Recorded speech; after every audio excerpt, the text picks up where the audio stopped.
Seguimos con el tema que nos ha ocupado durante algún tiempo, porque es muy importante. Toda la palabra de Dios es importante, ¿cierto? Toda. Hemos hablado respecto a que la palabra de Dios, aunque no debería ser así, ¿cierto, Marcos? Pero cada quien la percibe de diferente manera, ¿verdad? Es como hablar del nombre de Dios.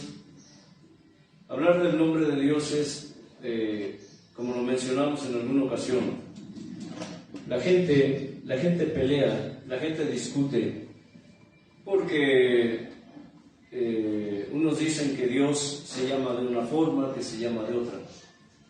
Pero ¿qué dice Dios al respecto? Él dice que la necesidad que tú tengas, Marcos, ese es el nombre de Dios. ¿Sabías eso? La necesidad que tú tengas, ese es el nombre de Dios. Durante años le pregunté a Dios, Señor, ¿habrá alguna palabra que exprese, hay alguna palabra que exprese tu grandeza? ¿Alguna vez se han preguntado eso?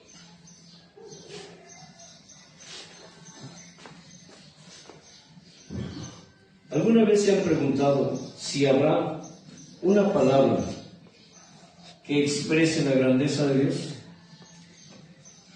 Una palabra, como lo dice la palabra inefable. ¿Recuerdan lo que significa la palabra inefable? Algo que no se puede contar o expresar con palabras. Lo que no se puede expresar con palabras. Y ahí está en la Escritura. Por ahí yo le pregunté a Dios, Señor, ¿habrá alguna palabra que exprese tu grandeza, tu inefabilidad? Y una ocasión, respondiendo a esa pregunta, me dijo, sí la hay. Cuando él dijo eso, yo pensé, bueno, me dirá alguna palabra, pues, desconocida. Yo asumí cosas, pero es cierto que los pensamientos del Señor no son nuestros pensamientos, son más altos. Los caminos del Señor son más altos que nuestros caminos. Siempre pensé y quise saber si hay alguna palabra desconocida en este mundo que pueda expresar su grandeza. Le dije, sí, Señor, quiero saberlo. Y me dijo, yo soy. Yo soy. Cuando Moisés, en la zarza ardiendo, le preguntó, Señor, tú me envías a un pueblo en esclavitud, me mandas a Egipto para que yo libere a tu pueblo de la esclavitud. Está bien, pero si tu pueblo me preguntare, ¿cuál es el nombre de ese Dios que te envió? ¿Qué les diré? Y Dios le respondió a Moisés, yo soy. Me envió. Yo soy el que soy. Yo soy el ser. Las palabras que Moisés escuchó allí en el monte, en la zarza ardiendo, fueron literalmente la traducción que hoy entendemos o conocemos como el ser, el yo soy. Y si lo pensamos y lo analizamos bien, nos damos cuenta que el yo soy generaliza muchas cosas. Después nos dijo, mi nombre es la necesidad que tú tengas. Por ejemplo, si le pregunto a nuestro hermano Enio, ¿qué necesidad tienes? Entre otras. Enfermedad es ¿Cómo se llamaría? Yo soy tu sanador. Yo soy tu sanador. Rafael. Rafael. Hermano Marcos, ¿qué necesidad tienes? Entre otras. Mi sustentador. Sustento, ¿verdad? Él es tu Jireh. proveedor, el que te sustenta, el yo soy. Hermano Casani, ¿qué necesidad tienes? Entre otras. Paz. Paz. Paz. Shalom. Él es el yo soy. Shalom. ¿Cierto? Es decir, la necesidad que tengamos, ese es el nombre de Dios. La palabra de Dios, cada uno la percibimos de diferente manera conforme a nuestra necesidad. Si estamos tristes, queremos escuchar palabra ¿de qué? De gozo. De gozo, de consuelo. Fortaleza. Si estamos débiles, queremos palabra de fortaleza. Si estamos caídos, queremos palabra que nos levante, de restauración. ¿Sí? Si estamos enojados, queremos palabra ¿qué? Que nos dé paz. ¿Me explico? Paz. No paz de ir y pegarle a la gente, porque ya Dios nos sacó de eso. Ya nos sacó de andar peleando como humanos, pelear en las calles, pelear en donde íbamos y donde estábamos y con quien estuviéramos. Ahora peleamos la buena batalla de la fe. Ahora corremos la buena carrera de la fe. Hace unos días, platicando con una alma ahí en el lugar de provisión, le dije, oye, si fuimos buenos para lo malo, ¿por qué ahora no hemos de ser mejores para lo bueno? ¿Cierto, Marcos? Hay muchos en el pueblo de Dios que todavía no han entendido eso. Que si fueron buenos para lo malo, entre comillas eso de buenos para lo malo, ¿por qué ahora no hemos de ser buenos, mejores para lo bueno? Extraordinario, diría yo. Sí, antes, y le testifiqué, fue un joven que se acercó ahí y empecé a platicar porque se dio un incidente. Bueno, total que el muchacho se acercó ahí conmigo y estuvimos platicando, ¿qué será, una media hora? Sí, creo que más. No sé cuál, si el primero o el que fue ayer. El que su familiar Su abuelo. fue, Sí. fue Casi una compañero hora. mío. Fue casi una hora. ¿no? Bueno, el muchacho según llevaba prisa, pero estaba tan interesado en la palabra que se quedó un buen rato ahí platicando. Y le decía yo eso, mira muchacho, escucha, si fui bueno para lo malo, ¿por qué ahora no he de ser mejor? Extraordinario, Marcos, para lo bueno. Y le platiqué del testimonio de un hombre que conocí hace muchos años en mi juventud, que su esposa y su suegra le hacían brujería, y esto es un testimonio, le hacían brujería al hombre, y la mujer y la suegra llegaban al grado del maltrato físico, porque ese hombre estaba tan enamorado de su mujer que le soportaba todo lo que ella hiciera. La mujer andaba, decimos aquí en México, andaba de cusca, es decir, adulteraba, le engañaba. El hombre no le importaba. El hombre estaba tan obsesionado con su esposa que no le importaba. Tenía 2 bebés chiquititos, uno de brazo y otro pequeñita. Y estoy diciéndoles de un testimonio de un hombre que yo conocí, con el que yo traté. Ese hombre, allí donde yo vivía, en el lugar, en la colonia donde yo vivía, andaba vagando porque un día resulta que la mujer se fue con el otro y le dejó a los niños. El hombre, imagínense cómo quedó devastado, totalmente devastado.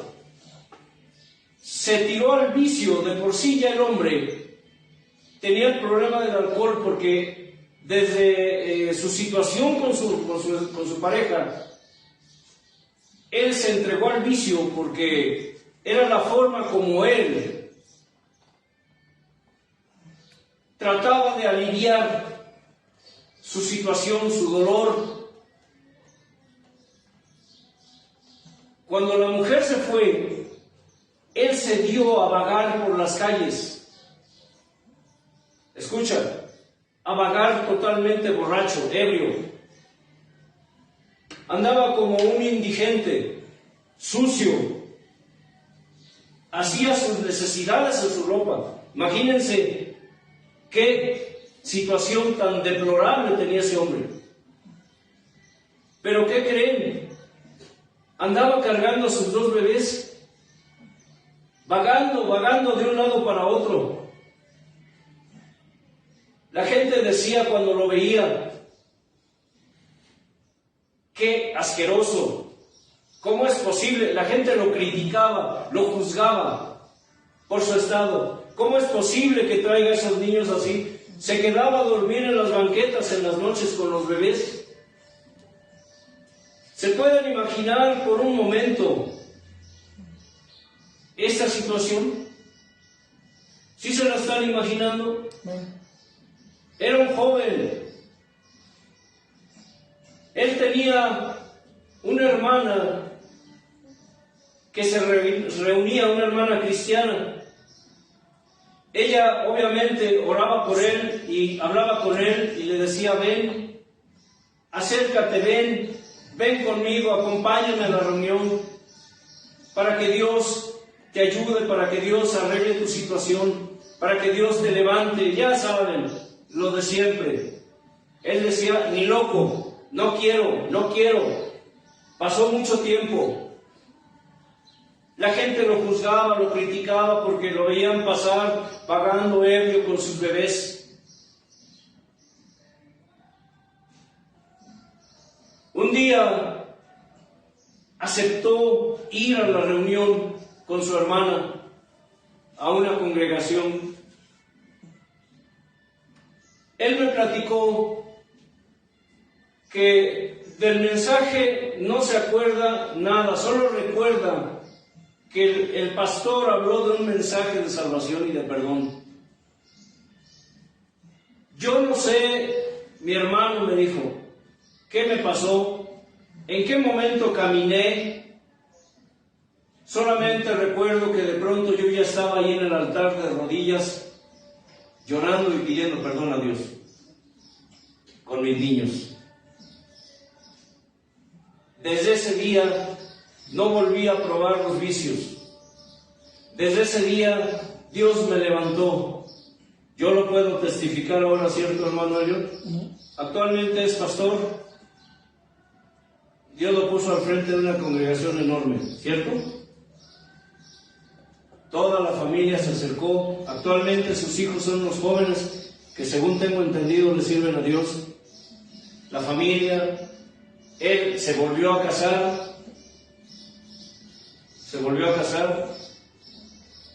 Ese es parte de otra historia. Pero, ¿por qué les platico todo esto? Porque a veces nosotros no entendemos cuán grande es la misericordia de Dios para la gente. Le dije a ese muchacho, ¿sabes qué es lo interesante de esto? Un detalle curioso, Marcos. que quizá algunos de ustedes lo han vivido, o lo han escuchado, o lo han visto en otros. La gente que lo juzgaba, que lo criticaba, que lo maldecía, que se burlaban de él, cuando lo veían borracho, sucio, en sus heces, en su orín, cargando un par de bebés, durmiendo en las calles, diciendo que qué clase de hombre podía ser así o hacer eso. Esa misma gente ahora lo veían con una Biblia en la mano, ¿y qué creen que decían? ¿Ustedes creen que la gente le agradecía a Dios por ver ese hombre cambiado? No, decían que era un hipócrita. Exactamente. Ah, mira ese, ya lo viste, ahora anda con su Biblia bajo el brazo, hipócrita, aleluyo, renegado, apartado, hermanito separado, como suelen decir. Y le dije a este muchacho, mira muchacho, jamás le darás gusto a nadie. Si eres un perdido, un vicioso, te critican y te juzgan porque eres un vicioso, andas perdido. Y si andas predicando, hablando de Dios, porque te sacó de los vicios, también te juzgan y te critican. Por eso mucha gente en el pueblo de Dios no ha querido entender eso. Por eso el pueblo de Dios hoy está en la situación en que está. Por un lado le sirven a Dios y por otro lado le sirven a sus dioses. Por una parte alaban a Dios, pero por otra alaban al diablo. El pueblo Israel, les he dicho infinidad de veces, cuando iba por el desierto, cuando Moisés los iba conduciendo por el desierto, llevaban 2 tabernáculos, 2 altares. El tabernáculo que Dios le ordenó a Moisés que construyera para que lo adoraran a él, al yo soy, al gran yo soy, al ser. Pero también Israel llevaba el tabernáculo de su dios Renfán, la estrella de Renfán, el tabernáculo de Moloch. Por eso Dios les dijo, ¿acaso yo les reproché lo que me hacían en el desierto? ¿Acaso ustedes piensan que yo no sabía que ustedes llevaban el tabernáculo de Moloch?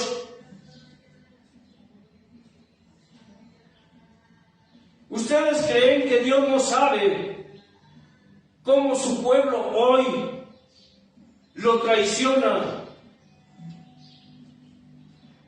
¿Ustedes creen que Dios no se da cuenta? Los israelitas, los sacerdotes, hablando el profeta Ezequiel, dice que tenían sus cámaras pintadas de imágenes. En la entrada del templo habían puesto la imagen del celo, es decir, una estatua que representaba a lo que la Escritura le llama Acera, la diosa del sexo, la diosa de la fertilidad. Los griegos la conocían como Diana de Éfeso, ¿cierto? En diferentes naciones se conocía con diferentes nombres. Hoy se conoce como la Virgen María, la Guadalupana. Hace unos días, platicando respecto a la rebeldía de un hombre que no quiere escuchar la voz, pero está al frente de una congregación, platicábamos cómo hizo una representación católica del Via Crucis. ¿Por qué tal vez para muchos esto no implique problema? Pero para Dios sí. Digo, aunque para Dios no hay problema, en el sentido de que eso a él lo destruya. Porque a final de cuentas, quienes rendiremos cuentas a Dios somos nosotros de lo que hacemos aquí. Dice la Escritura que porque es necesario que todos comparezcamos ante el tribunal de Cristo para que demos cuentas y recibamos según lo que hicimos mientras estuvimos en el cuerpo, sea bueno o sea malo. Hoy el pueblo de Dios está entregado a la idolatría, está entregado al paganismo y se han vuelto traidores a Dios. Le dije a este muchacho, tú busca a Dios mientras pueda ser hallado. Si esto que estás escuchando hoy te sirve, pregúntate, si Dios te llamara a cuentas hoy, ¿qué cuentas le darías? ¿Qué cuentas le darías, muchacho? Y esto no tiene nada que ver con tu religión. No, Señor, yo lo entiendo, dice. La pregunta es buena. Exactamente.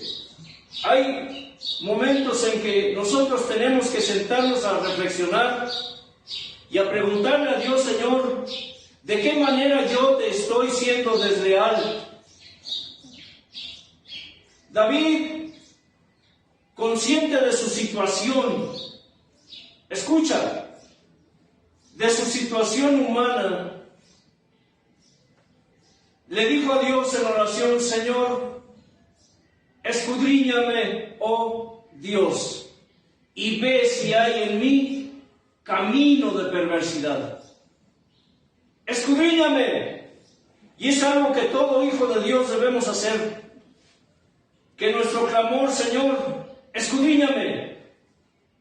Porque nadie me conoce más y mejor que tú.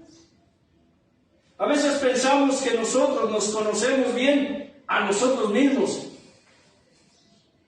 Y eso a veces es una venda que tenemos que nos impide ver nuestra verdadera y real condición delante de Dios. Podemos decir o pensar o creer o sentir que estamos bien con Dios, pero no. Ayer veníamos conversando en el vehículo y les platicaba a la familia y les dije, a veces nosotros no entendemos o no queremos aceptar el hecho de que para Dios nunca nada es suficiente tratándose de nuestra consagración y de una vida en santidad de parte nuestra para Él. Una vida en santidad, una vida en consagración, una vida en santificación es seguridad y garantía de que estaremos en sus bodas en aquel día. Si nosotros no vivimos vidas santas, escucha, si nosotros no vivimos en consagración, no al 5, no al 10, no al 50, no al 80, no al 90, al 100, porque para Dios no hay medias tintas, no hay medias tazas, o somos o no somos, o somos hijos de Dios o somos hijos del diablo. Recordando que Dios no comparte su gloria con nadie, y menos va a compartir a sus hijos con su enemigo. Hoy muchos juegan a la iglesita, se reúnen, se congregan, pero sus vidas no cambian, no porque no puedan, sino porque no quieren. No quieren dejar sus viejos vicios y pecados en los que aún reinciden, no quieren despojarse de los harapos viles y sucios que aún traen. A pesar de que Dios les ha despojado de los harapos viles y sucios, ellos vuelven a colocárselos, Dios nos ha revestido de sus vestiduras blancas perfectas y nosotros las manchamos y a veces nos las quitamos o las queremos, pretendemos convertirlas en harapos viles y sucios otra vez, como los que traíamos antes. Y les dije, es interesante, pero está escrito que Dios está dispuesto. Escucha esto. Dios está dispuesto. Está presto. ¿Saben lo que es presto, Marcos? Presto. ¿Alguien sabe qué es presto? No de prestar. No, como. Está disponible. Ándale. Disponible. Disponible. Otra definición de presto. Listo. Listo. Otra. Preparado. Preparado. Otra. Diligente. Otra. Expectante. ¿Sabían que puede significar expectante? Es decir, ¿está qué? A la espera. Puede parecer raro. Alerta. Está alerta. Eso es estar ¿qué? Presto. Esa palabra todavía define aún más lo que significa la palabra presto. La prestancia. Disponibilidad. Exacto. La disposición y la disponibilidad. La prestancia significa que están preparados, están listos para el momento. Y ansioso por Ansioso, ¿sí? Bueno, Dios está presto para castigar toda desobediencia. ¿Lo han leído? Cuando su obediencia sea perfecta. ¿Por qué creen que dijo él que al que mucho se le da, mucho Se le demanda. se le demandará? Si tú crees esta palabra, entonces entenderás que con cualquier falla que tú tengas, Dios estará presto Disciplina. para disciplinarte. Dios estará presto, así, rápido, para disciplinarte. Y eso es bueno, porque Dios al hijo que ama, disciplina. Porque si se les dejare sin disciplina, de la cual todos somos participantes, entonces ya no seremos hijos, seremos bastardos. Y sabes, en el pueblo de Dios hay muchos, pero muchos bastardos. Gente que no ha querido consagrarse a Dios, gente que no ha querido dejar sus hábitos, gente que no ha querido dejar a sus dioses. El pueblo de Israel no quiso dejar sus dioses allá en Egipto. Los cargó, los sacó de Egipto y los llevó por el desierto. Y Dios los veía. Pero ¿sabe qué dice en el libro de Ezequiel? Cuando Dios le dijo al profeta, Ezequiel, ve y mira las abominaciones que hacen estos. Mira las abominaciones que hacen estos en sus casas. Dios, para sorpresa de muchos que no lo quieren entender o no les importa, está en todo lugar, en todo tiempo, en toda situación y en toda circunstancia. Dios no solo está en el templo, por así decirlo. Dios está en la calle, en el trabajo, en tu casa. Donde tú estás, a donde tú llegas, ahí está Dios. Lo creas o no lo creas, lo percibas o no, lo sientas o no, Dios está allí. Hace un tiempo, un hermano que ya partió con el Señor, le hice una pregunta y le dije, ¿tú crees que allí, donde están matando a un niño, donde lo están sacrificando, porque hay lugares donde sacrifican bebés, ¿cierto? Ese fue uno de los pecados más grandes de Israel, que Israel absorbió las costumbres de las naciones paganas donde estuvo, y entre ellas los sacrificios de niños. Actualmente es una costumbre todavía. Tal vez ustedes digan, ¿estás loco? Bueno, piensa lo que quieras. El pueblo de Dios vive en una burbujita, ¿cierto, Casarín? Los cristianitos viven en una burbujita donde se sienten los únicos, donde sienten que de adentro para afuera, quién sabe qué pase. Viven en su burbuja, no saben lo que pasa afuera.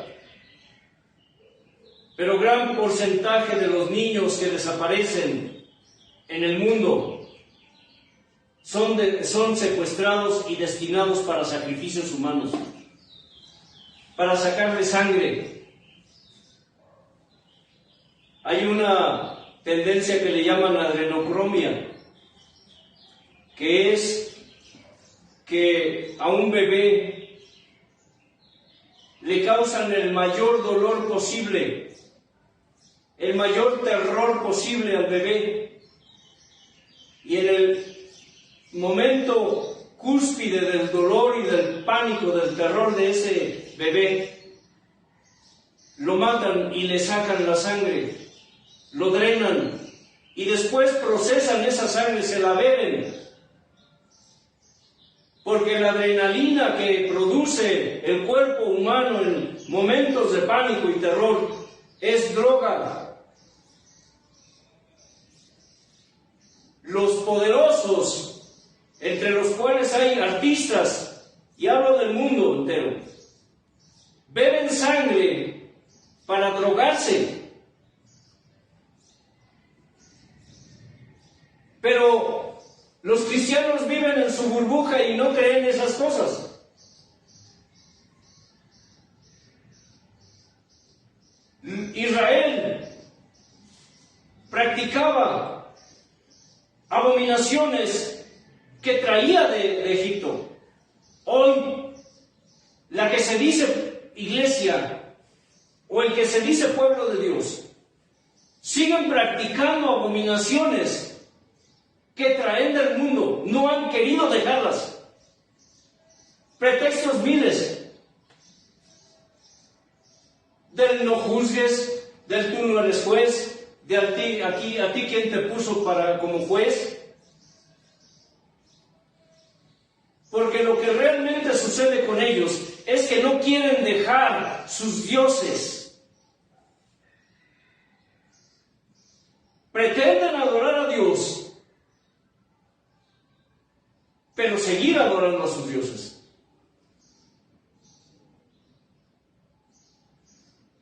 Por eso el Señor dijo, está escrito, este pueblo de labios me honra, pero su corazón está lejos de mí. Le dije a este muchacho, si no me daba vergüenza andar en las calles peleando, si no me daba vergüenza andar de borracho, de vicioso, si no me daba vergüenza hacer desfiguros en público, ¿por qué ahora me he de avergonzar de decirle a la gente, Cristo te ama?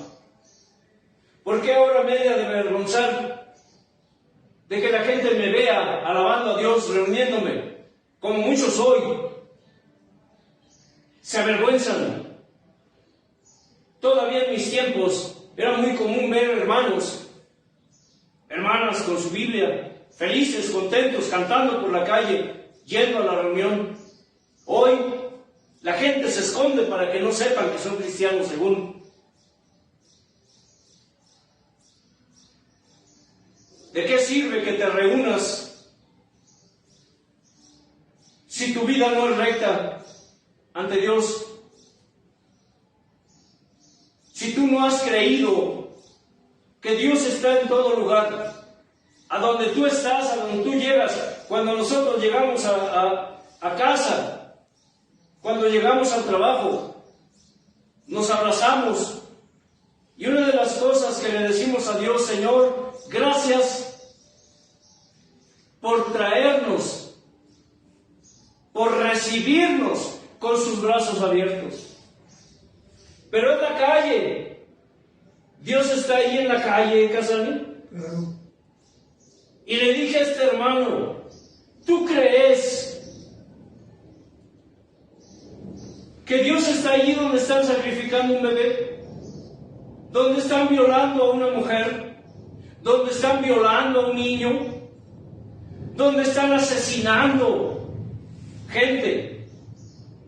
¿Tú crees que está allí en una congregación de sodomitas, de pervertidos homosexuales y lesbianas? Sí, ahí está. ¿Está Dios? ¿Tú crees que Dios está allí donde se están predicando herejías destructoras? Eres omnipresente. Exactamente. ¿Tú, Marcos, crees que Dios está ahí? Viendo y oyendo todo. lugar y todo lo ve. Conquistado, pero está ahí. Exacto. Cuando me alejé de Dios, una de las cosas que yo noté es que cada día yo me hacía más duro. Mi corazón se hacía más duro. El peor peligro que corre un ser humano que estuvo en las filas del Señor y se aleja es que su corazón se endurece. Y un corazón endurecido, escucha, por la rebeldía, por el pecado, es seguridad y garantía de que se irá al infierno esa persona, esa alma. Le pregunté al hermano: ¿tú crees eso? Y me dijo: no, yo no creo que esté en esos lugares, hermano. ¿Por qué? Y estoy hablando de un hombre que ministraba. Dije: ¿por qué? Ya le expliqué. Dios es omnipotente, omnipresente, Él es todopoderoso Y omnisapiente. y es omnisciente. Todo lo sabe. Omnisciencia es saberlo todo. ¿Cómo lo puedes saber? Seres Dios. Si no está allí. ¿Sí me explico? O sea, usen su lógica. Sí. Él es omnipresente porque está en todo lugar, en todo tiempo, en toda situación y en toda circunstancia. Él es omnipotente porque Él es todo poder. El hermano quedó muy sorprendido y dijo: sí, tiene razón, hermano. Yo no lo había visto así. Mucha gente no sabe o no quiere saber o no le interesa saber que Dios está allí donde ellos están. Y le decimos a Dios: Señor, gracias por traernos y por recibirnos con sus brazos abiertos. Cuando nos despedimos en el altar, que vamos hacia el trabajo, le decimos: Señor, de rodillas, Señor, ya nos vamos, pero no nos vamos de tu presencia. Porque a donde vayamos, con quien estemos y haciendo lo que hagamos, allí estás, Señor. Y además va contigo. Allí estás. Israel había llegado a un punto en donde los sacerdotes, escuchan, del pueblo, los sacerdotes del pueblo decían: el Señor no ve, el Señor ha abandonado la tierra. Imagínense por un momento, muchos creyentes hoy viven adorando a sus dioses. A Dios van y lo adoran en el templo, como el hermano Helio adora a Dios en el templo. Pero ¿qué hay de su vida en la calle? en la escuela, en el trabajo. ¿Qué hay? Muchos adoran a Dios en el templo, en la reunión, pero en sus casas le sirven a otros dioses. Por eso es tan importante reflexionar respecto a esto. Porque si Dios nos está escudriñando y nos está descubriendo, por así decirlo, hablamos de que con Dios es un proceso, ¿cierto? Es un proceso. Cuando Dios nos escudriña y ve camino de perversidad en nosotros, empieza ¿qué? A tratar. Empieza ¿cómo? A pulir. Nosotros somos como el diamante en bruto. El artista, el artífice, ¿qué hace? Le va dando forma. Un diamante en bruto no tiene mucho valor. Vale porque es un diamante, pero es una piedra, sin forma. Así llegamos a los brazos del Señor, en bruto, sin forma. Pero Él nos empieza con el cincel. ¿A qué? A dar forma. Después de que el artífice, el joyero en este caso, le da forma al diamante, queda una pequeña piedra, al cual le llaman el diamante, pero ya hecho, formado, y ese pedazo de diamante vale más que la piedra en bruto. ¿Me estoy explicando? El escultor toma una piedra y ¿qué hace? La empieza a cincelar y a dar forma. El alfarero toma el barro y ¿qué? Empieza a darle forma. Si el barro, si el diamante en bruto, si la piedra sintiera y pudiera hablar, ¿qué creen que diría?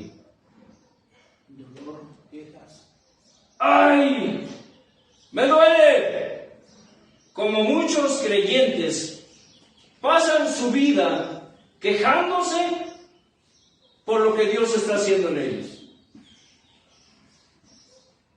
Porque sí, la mayoría de creyentes nos pasamos un buen tiempo, si no es que la vida, quejándonos de lo que nos pasa. Porque no hemos querido aceptar el hecho de que Dios está moldeándonos, de que Dios está dándonos forma. Por eso la pregunta en la Escritura dice, ¿acaso el barro le dirá al que lo formó, ¿por qué me haces así? ¿Por qué me has hecho así? Cuando Dios nos enseña que en todo tiempo, en todo lugar, en toda situación, en toda circunstancia, dijo, aférrense a mí. ¿Alguna vez has pensado que todo lo que te sucede es porque Dios te está formando? Porque hay cosas en ti que a Dios no le gustan, que a Dios le desagradan. No solamente no le agradan, sino que le desagradan de ti. Porque una cosa es que tú no te agrades de algo y otra cosa es de que ese algo te desagrade, te cause asco, te cause repugnancia. Hay cosas en sus hijos que le causan a Dios asco. Y tú puedes decir, estás loco, no, piensa lo que quieras, pero hay cosas en ti que a Dios le causan asco.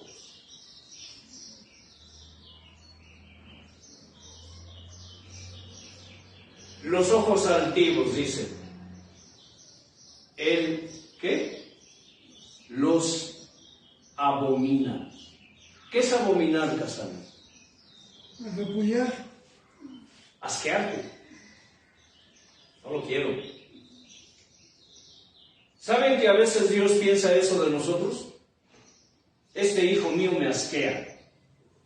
Por rebelde, por contumaz, por duro de servir. Hay gente en el pueblo que está consciente de que están haciendo malas cosas. Pero dice la Escritura, son duros de servir, incircuncisos de corazón, rebeldes, duros de corazón, no se quieren humillar. Y Dios les habla una y otra y otra y otra vez. Pero ellos no quieren doblegar su servicio. No quieren humillarse. Por eso dice que Él está presto para castigar toda desobediencia cuando su obediencia sea perfecta. Es decir, que cuando tú ya has avanzado, has escalado esos peldaños, has crecido en estatura. Escucha, ¿has crecido en qué? En estatura. No la estatura del ministro, sino la de ¿quién? La de Cristo, la del varón perfecto, que esa es la que a fin de cuentas nosotros debemos buscar. Crecer para llegar, y está escrito, a la estatura del varón perfecto, esto es, de Cristo Jesús. Y va creciendo y creciendo y creciendo, pero no estamos exentos de pronto cometer errores o caer. Por eso dice, el que piensa estar firme, ¿qué? Que no caiga. Mire que no caiga. Marcos, el que piensa estar firme, mire que no caiga. ¿Ustedes creen que nosotros vivimos muy seguros de nosotros mismos? No. La oración es, Señor, danos de tu fuerza. Produce en nosotros voluntad para continuar, para seguir. No nos dejes caer, Señor. Porque si nosotros no nos afirmamos en su palabra, si nosotros no nos afirmamos en su presencia, si nosotros no disfrutamos lo que Él está haciendo con nosotros y en nosotros, si nosotros no vivimos agradecidos con Dios por lo que está sucediendo en nuestra vida, entonces caeremos en el tiempo de prueba. Si nosotros no le agradecemos a Dios cada día por lo bueno, por lo malo, si nosotros no aprendemos que así como hay disciplina preventiva, también hay disciplina correctiva. Pero a final de cuentas, sea disciplina preventiva o correctiva, es disciplina formativa. ¿Sabías eso? Porque a través de la disciplina Dios te va formando. Es el proceso al cual Dios nos somete a todos, a quienes recibe por hijos. Pero recordando que la disciplina preventiva evitará que llores, y la disciplina correctiva te hará llorar. Por eso es que Él está dispuesto, Él está presto para castigar, así dice, para castigar toda desobediencia cuando tu obediencia sea perfecta. ¿Por qué creen que puso el aguijón en Pablo? Pablo, hablando como en segunda o tercera persona, dijo un día: conozco a un hombre. ¿Qué dijo Marcos?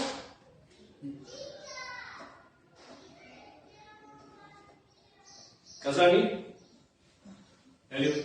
Un hombre rebelón.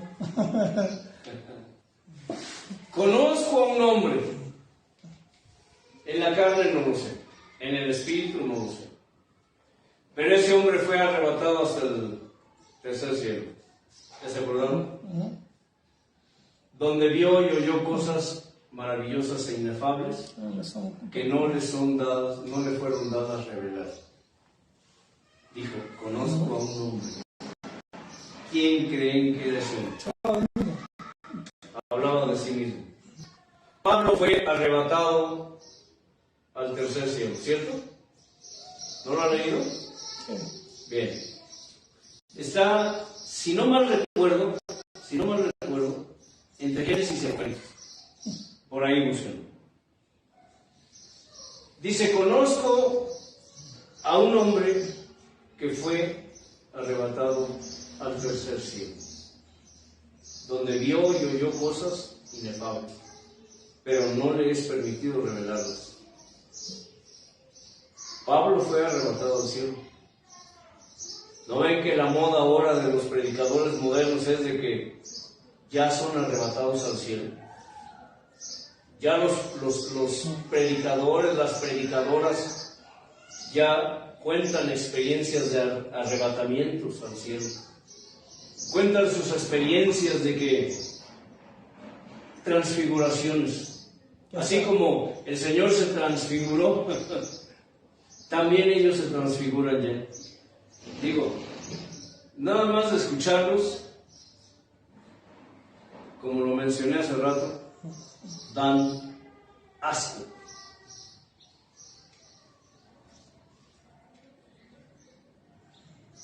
Pero también dijo Pablo, y para que la grandeza de las revelaciones no me exaltase sobremanera, ¿qué? Me fue dado un aguijón. Me fue dado un aguijón, del cual he rogado al Señor 3 veces lo quite de mí, y Él me ha dicho, bástate mi gracia, porque mi poder se perfecciona en la debilidad. Allí en Gálatas nos da una pequeña referencia, de la cual nosotros podríamos suponer cuál era ese aguijón. Dice, yo estoy seguro y sé que si ustedes hubieran podido, se hubieran quitado sus ojos para dármelos. Y si han notado, la mayoría de cartas de Pablo no las escribía él de mano, él las dictaba. Tenía sus escribas. Tenía un problema visual, aparentemente. Para Pablo era un aguijón. Porque, digo, si me preguntan qué se siente ir perdiendo la visión, se siente terrible, ¿eh? En alguna ocasión, cuando empecé a perder la visión, por causa de mi rebeldía, de pronto empecé a padecer síntomas que yo no tenía antes. Entre ellos, sangrado de ojos. Escucha, tal vez no me crean, pero sí es posible. De pronto me sangraban los ojos, me empezaba a escurrir sangre de mis ojos. De pronto sentía dolores horribles, piquetes, parecía que me atravesaban los ojos. Y empecé a perder la visión. Por eso empecé a usar lentes. Ahora aún con aumento me es complicado, y en algún momento cuando Dios me estaba llamando, le dije, Señor, si tú me sanas de mi vista, te prometo que yo regreso contigo y te sirvo. Así le decía yo a Dios, porque me empecé a desesperar. Andaba lejos de Dios, no quería nada con Él. En mis rebeldías le puse condiciones a Dios, o pretendí condicionar a Dios para lo que según yo quería. Y le decía, si tú me sanas de mis ojos, yo regreso. Si tú me sanas de mis ojos, yo vuelvo a enseñar, yo vuelvo a predicar. Si no, no. ¿Cuántos creyentes hoy le pretenden poner condiciones a Dios? ¿Alguna vez lo han hecho ustedes? Sí. No, que todo. Ponerle condiciones a Dios. Señor, yo te prometo que si tú, eso es condicionar a Dios.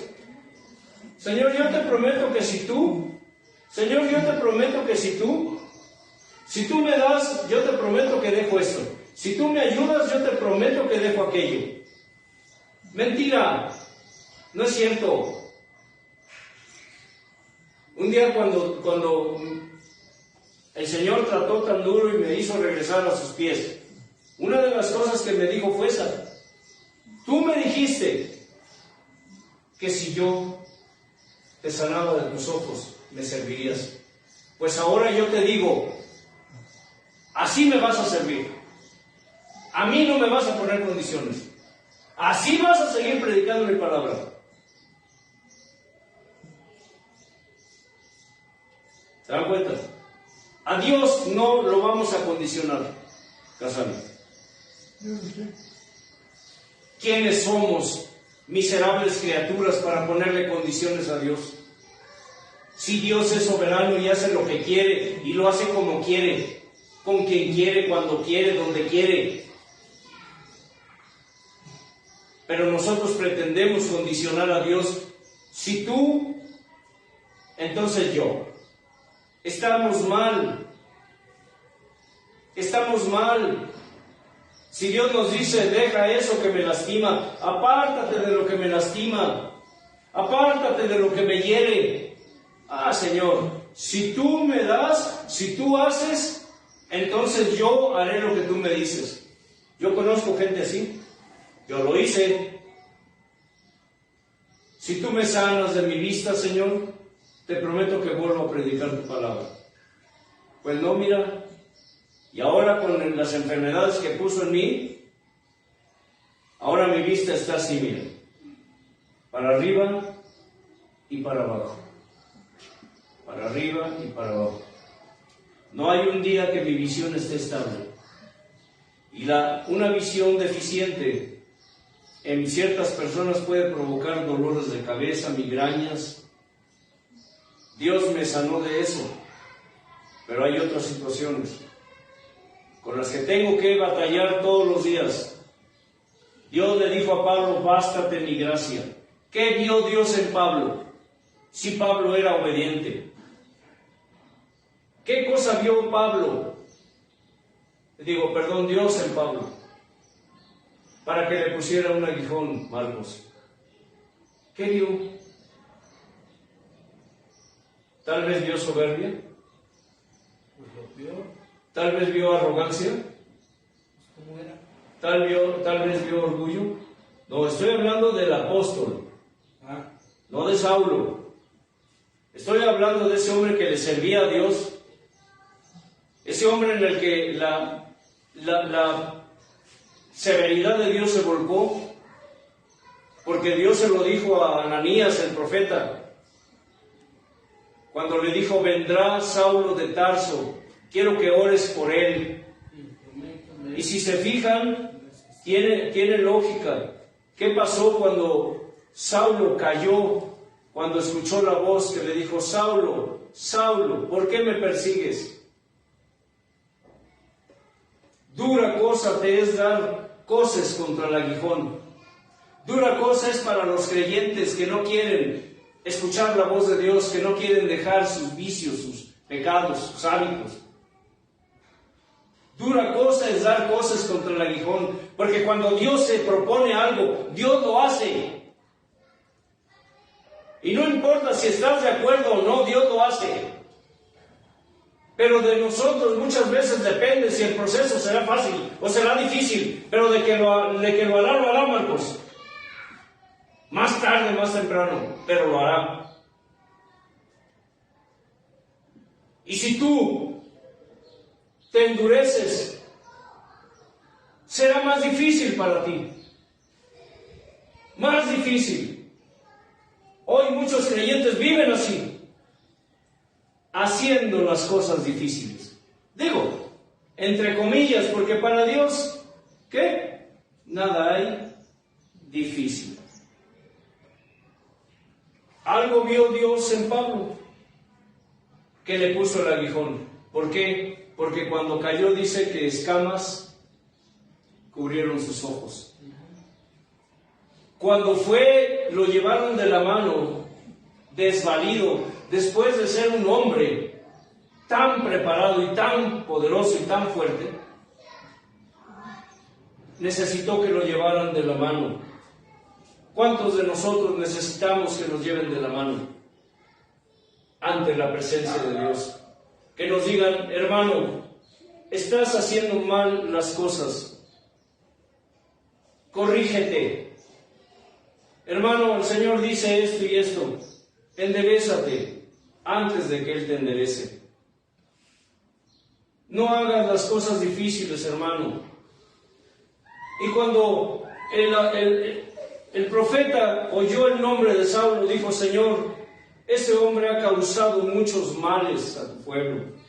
Ese hombre es malo. ¿Cómo me lo traes para que yo ore por él? Cállate, porque el instrumento escogido me es este. ¿No le digo así? Instrumento escogido me es este. Dice, este hombre me va a servir y yo le enseñaré lo que es padecer por mi nombre.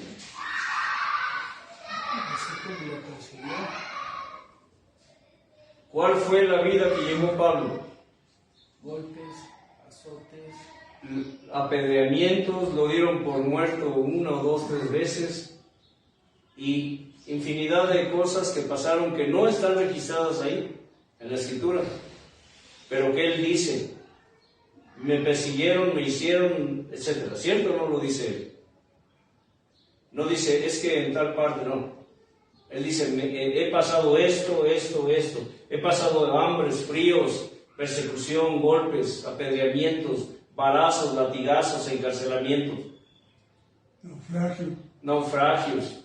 Y muchas de esas cosas no las registra la Escritura. Pero de que fue un hombre que padeció por el Señor, y fue un hombre que murió por el Señor, y fue un hombre que lloró y sufrió, no solo por el Señor, sino por sus hijos, por los hermanos. Sufrió traiciones, los hermanos lo traicionaron, lo abandonaron, lo dejaron solo, lo engañaron. ¿Qué hizo Demas, que estuvo con él en cárceles? Al final lo abandonó, lo dejó solo, dice. Se fue al mundo. Muchos lo dejaron, por no decir que todos, porque en una ocasión Pablo dijo, todos me abandonaron. Todos me abandonaron. ¿Qué es todos? Todos. Quizás hasta los mismos apóstoles. sí, Porque dijo, todos me abandonaron. Hoy con tantita prueba, con tantita lucha, ya queremos tirar la toalla.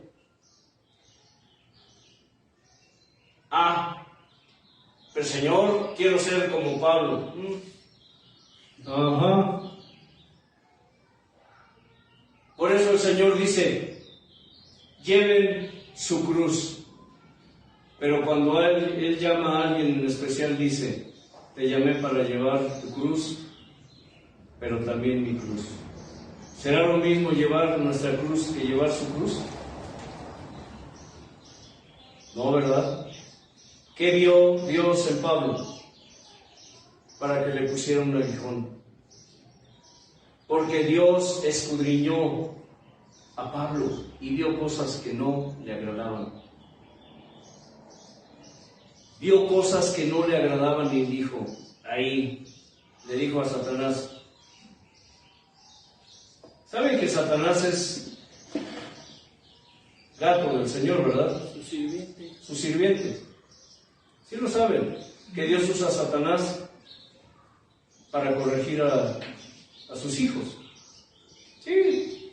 Así le permitió Y, un ¿sí? Y Dios le dijo, bástate mi gracia, porque mi poder se perfecciona en la debilidad. Y Pablo murió o durmió Porque los hijos de Dios, los verdaderos hijos de Dios, no mueren, duermen. Los que mueren son los que se van al otro lado. Cuando tú reflexiones acerca de esta palabra, cuando el salmista dijo, escudriñame, oh Dios, y ve si hay en mí camino de perversidad. Prepárate, porque Dios ya puso en ti el querer como el hacer.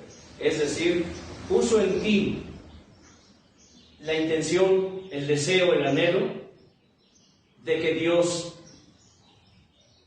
¿qué? Te pula. Y hay cuando Dios nos está puliendo. Hay de nosotros. Y que reflexiones respecto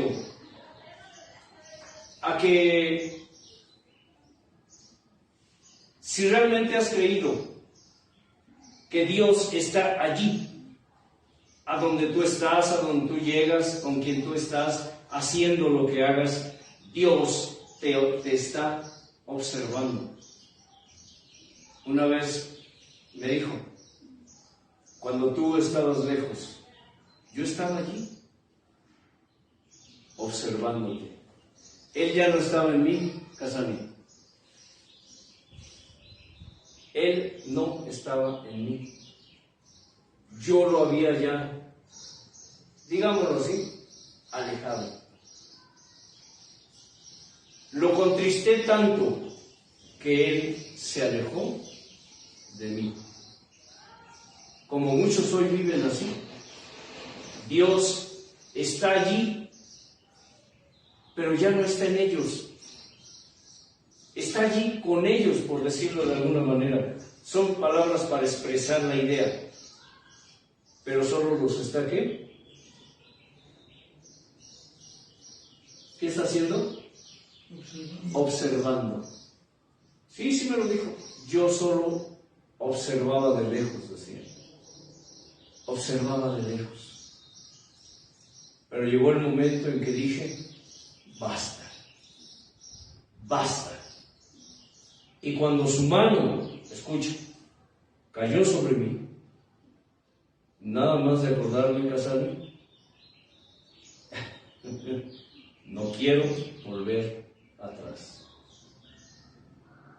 Muchos que se dicen hijos de Dios no solo necesitan la disciplina preventiva que evitará que lloren, ya se hicieron acreedores a la disciplina correctiva que los hará llorar, pero que a final de cuentas será una disciplina formativa.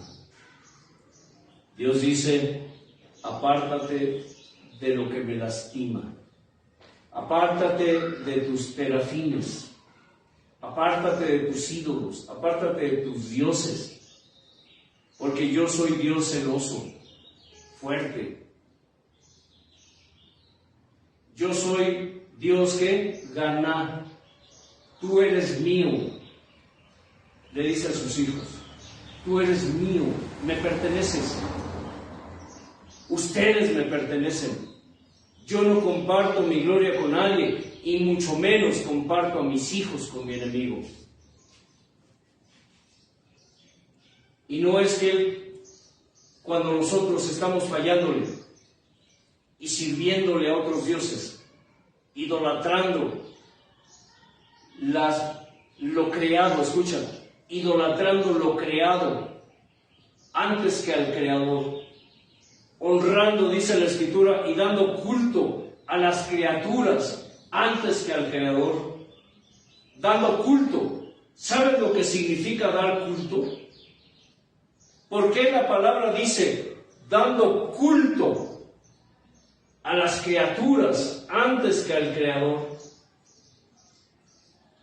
A veces nosotros no notamos la diferencia. Los católicos dicen, es que nosotros no estamos adorando imágenes, solo le rendimos reverencia y culto. Pues, ¿qué es eso, Casani? ¿No es adoración? ¿Se han puesto a pensar que los seres humanos somos muy dados a rendir culto a las criaturas, a los objetos, a los animales, a los seres humanos? Analízalo. Analízate, autoexamínate. Si tienes terafines en tu vida, si tienes terafines en tu corazón, cosas, animales, objetos, a los cuales les estás rindiendo homenaje, culto, adoración.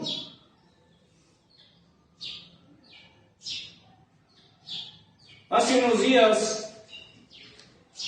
que promulgaron una ley aquí en México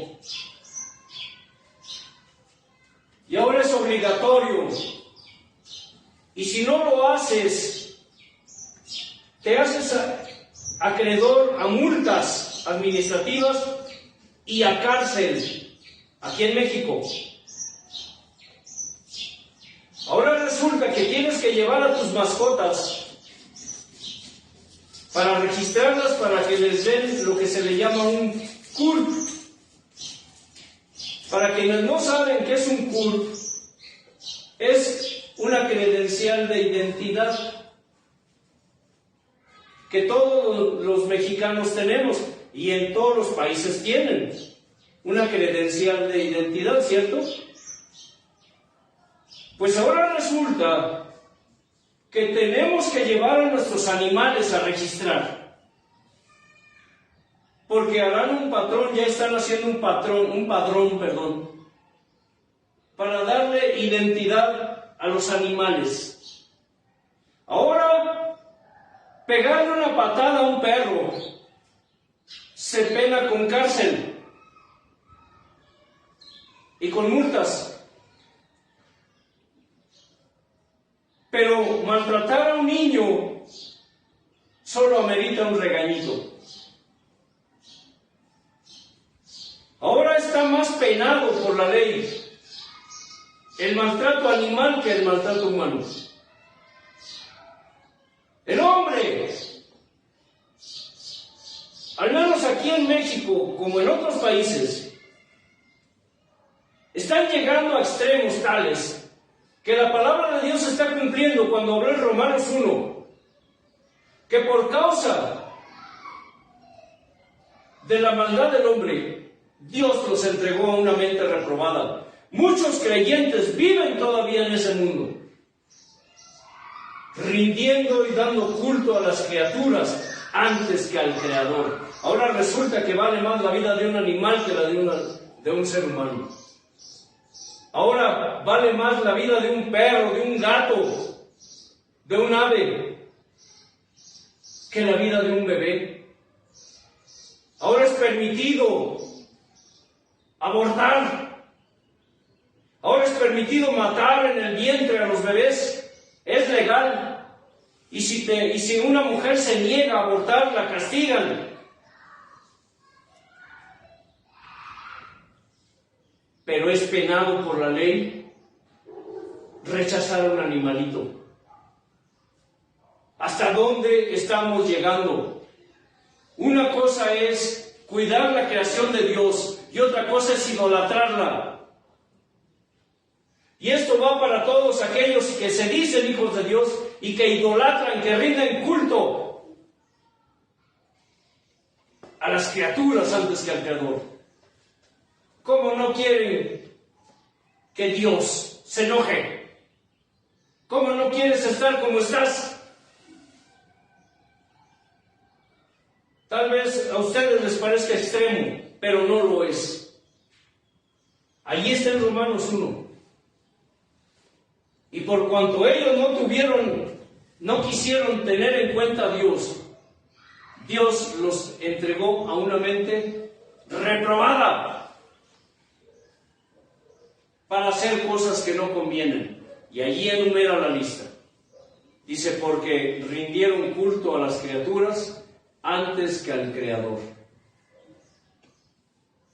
A veces yo he escuchado personas que se expresan de los animales con tanta adoración, pero cuando se refieren a las personas, se expresan secos. Hay frases aquí en México tales como: cuanto más conozco a los humanos, más amo a mi perro. ¿Han escuchado eso? Cuanto más conozco a las personas, más amo a mi perro, más amo a mi gato. Y todas esas cosas Dios las tiene en cuenta. Por eso es importante que tú en tu oración: Señor, escudriñame, oh Dios, y mira si hay en mí camino de perversidad. Escudriñame. Pero cuando tú le ores a Dios y le digas eso, es porque tú estás dispuesto y disponible para recibir la disciplina, ya sea preventiva o ya sea correctiva, para que eso te forme. Porque hay cosas en ti que Dios ha visto que a Él no le agradan. Y si tú realmente has entendido lo que es servir a Dios, entonces tienes que dejar a tus dioses, a tus viejos dioses, a tus viejos señores. Tienes que aprender lo que significa un terafín. Un terafín no es nada más una figurita de barro o un monito en un papel. Estamos rodeados, todos nosotros estamos rodeados de terafines, unos de una manera, otros de otra, pero todos tenemos algo que a Dios no le agrada. Y muchas veces no solo nuestra situación, sino nuestras prácticas, nuestros hábitos cotidianos. Por eso el tema se llama ídolos cotidianos, porque es lo que nos rodea todos los días, cada día. Es nuestro día a día, en nuestra vida cotidiana, la que está plagada de terafines que están causándonos distracciones de la verdadera adoración que le debemos a Dios. Porque a final de cuentas Dios no solo nos llamó, nos hizo y nos formó y nos llamó para darle alabanza y adoración. Él nos llamó para ser alabanza y ser adoración a Dios. Eso es lo que a los modernos no les gusta ni quieren entender.